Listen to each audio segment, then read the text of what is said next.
Once upon a time, in a small village, there was a gardener named Manu.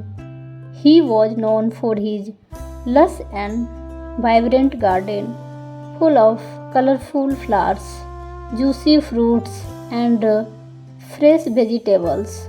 People from nearby villages would visit just to admire his beautiful garden.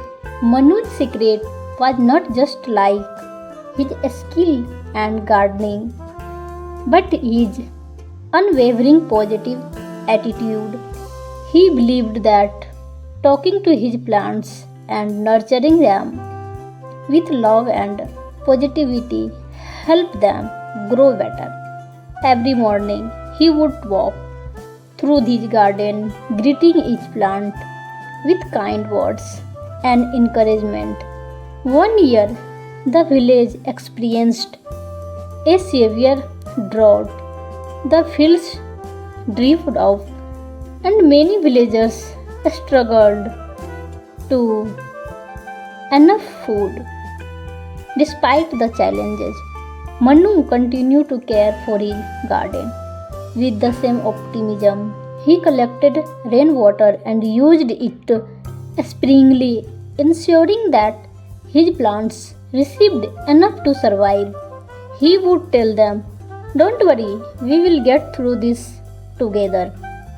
While most gardens in the village waited, Manu's garden remained surprisingly healthy. The villagers were amazed and asked Manu how he managed to keep his plants thriving despite the drought. Manu smiled and said, "It is not just the water, it is love and positivity. I believe in my plants and they believe in me." Inspired by Manu, the villagers started to adopt his positive attitude.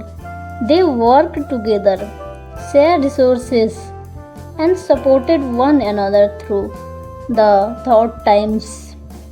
Gradually, the village began to recover and the fields turned green again. The drought taught the villagers the power of positivity and community.